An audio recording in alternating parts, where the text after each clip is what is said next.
Hello again. So let's get straight into it. First of all, skincare.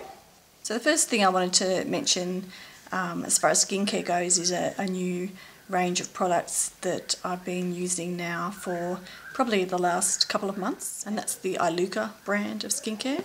This is the one that Natalie Imbruglia is kind of the face of the brand. So I have a Nourish cream cleanser, a gentle foaming cleanser, and also the Hydrating mist toner. So the whole line has this anti-aging plus science plus nature sort of focus. So it's a skincare line that doesn't have parabens or sulfates or animal testing. So the cream cleanser, just a fairly standard sort of consistency of cream cleanser.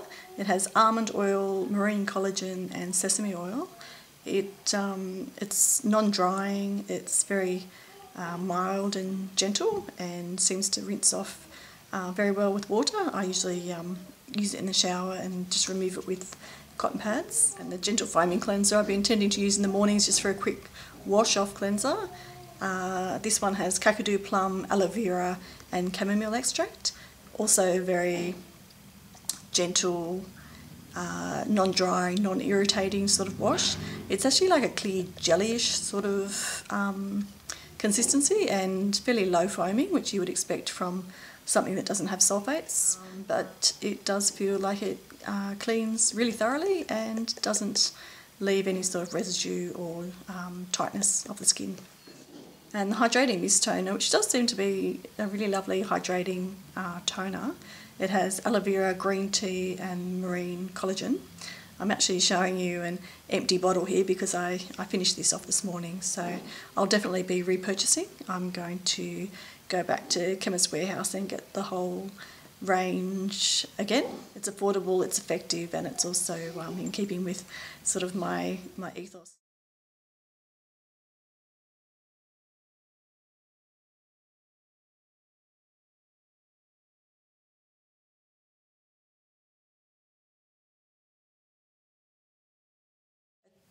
The next products I wanted to mention is a duo that I've actually mentioned before on my channel quite some time ago and still really enjoying. It's from the brand Trilogy and it's their age-proof line. So there's the Nutrient Plus Firming Serum and also the CoQ10 Collagen Booster Serum. So even though they're both called serums, the firming serum is like more a serum type consistency, whereas the CoQ10 Booster is more like an oil.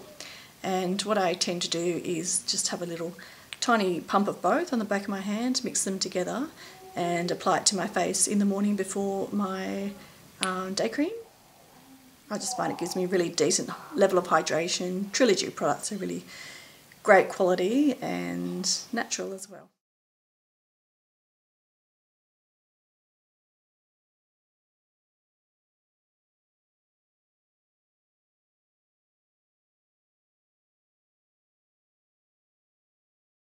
So in the morning I use the Iluka wash off cleanser.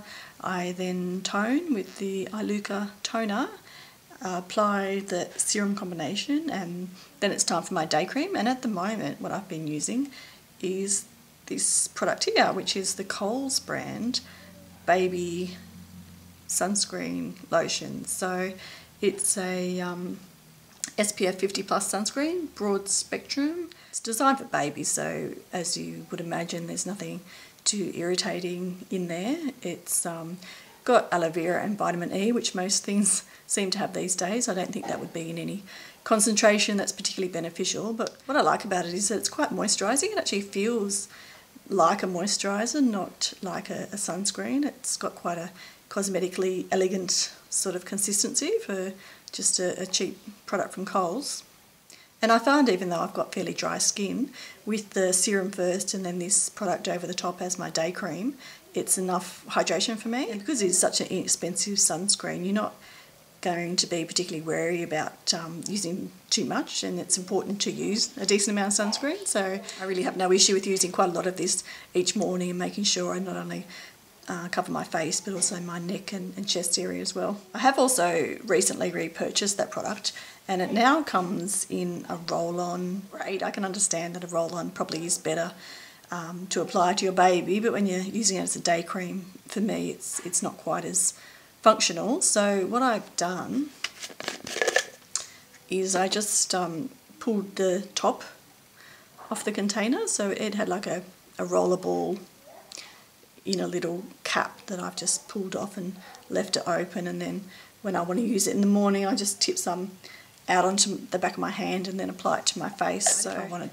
to travel with this, I'd have to decant it into another container, but yeah, it's not too much of an issue. This is my second bottle. I'm almost finished this one as well actually, so I'll be repurchasing this again.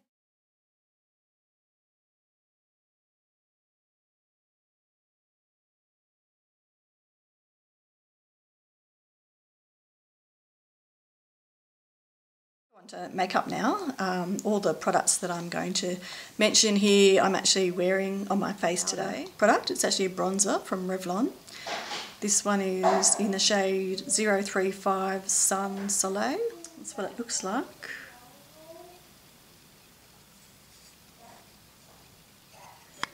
So this is just Revlon standard bronzing powder. I was using like a bronzing quad from Revlon, which I talked about over a year ago now as being one of my favourite products. It was a colour called Bronzed and Chic. It was the photo ready bronzer.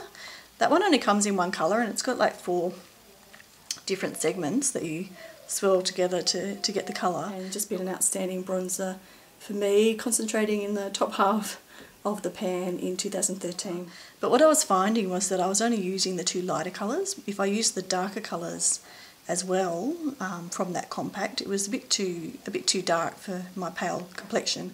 Really enjoyed the colour and consistency of the product though. So when I was on the hunt for another bronzer, I thought I would see what Revlon had on offer, and I found this one. There wasn't too much of a colour selection. It might have even only been this and one other darker colour. It did actually seem to be quite dark in the pan, so I took a bit of a gamble and bought it anyway. And I am finding it's working really well for my complexion. Again, just fairly standard packaging. I don't know if it's just me, but it seems that the cosmetic companies increasingly are getting rid of the extra bits that you get with your compacts, like the little useless brush or sponge that nobody uses anyway, and the mirror and whatever else. So it's quite a step in the right direction, just simplifying the packaging, just giving you the product, which is really what you want. So yeah, really happy with that bronzer.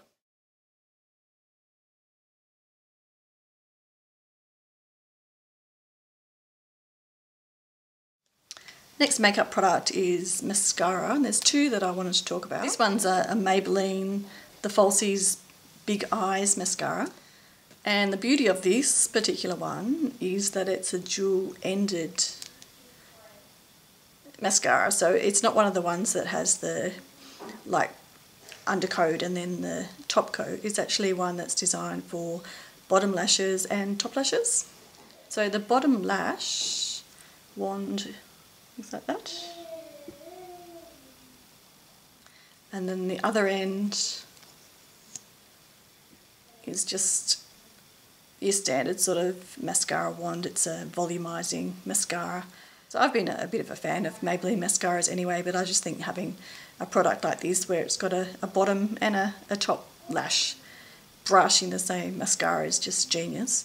I do find sometimes I'm just using the bottom lash end and using a different mascara for my upper lashes. Not that I particularly dislike this one, I've just found one that I'm really enjoying at the moment. And what that is this Max Factor mascara. This one is the Wild Mega Volume Volumizing Mascara. I'm finding as I get older I need to get the old volumizing mascara. Really liking the packaging. Lime green tube. It's a really thick brush. It is quite volumizing and it's actually quite a wet mascara as well, so it gives you the opportunity to do quite a bit of work there on your lashes before it dries out and starts to go clumpy. But then when it does dry, it doesn't seem to budge, so really liking that one.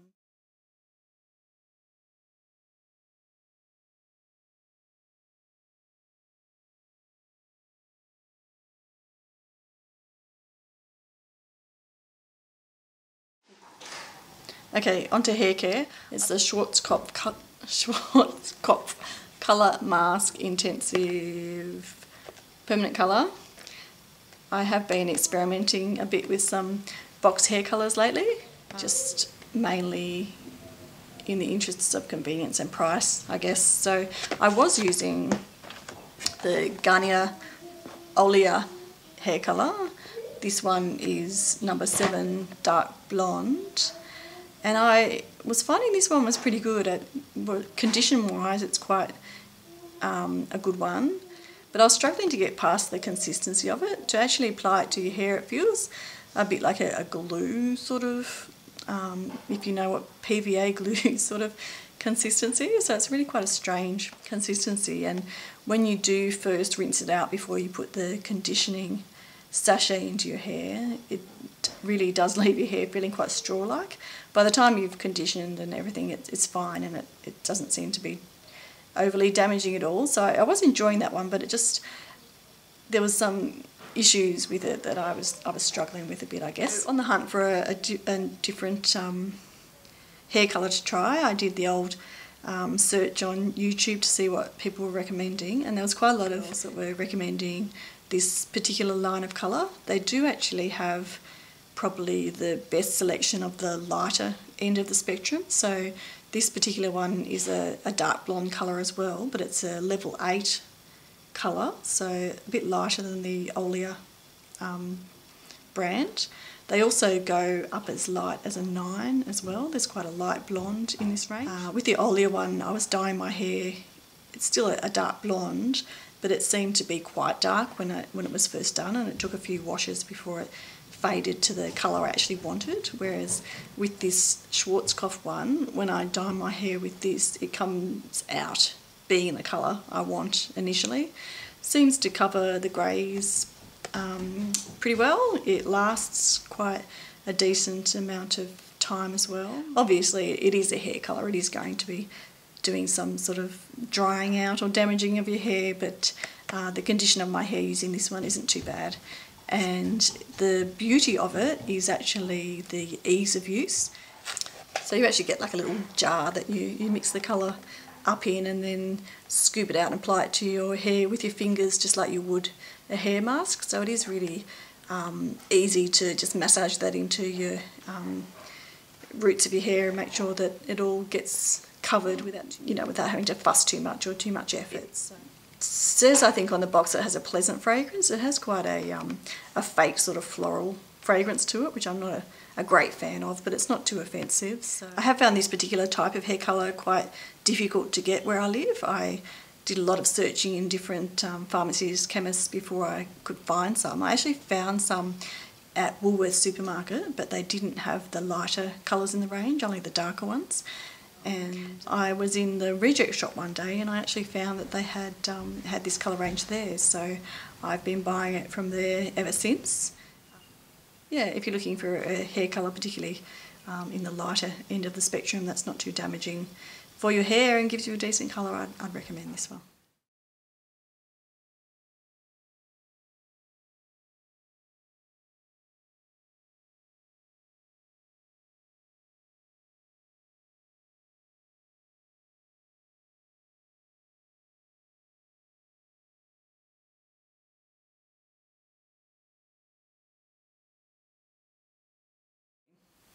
So that's all I wanted to talk about today. Thanks so much for watching, and I'll see you again soon. Bye.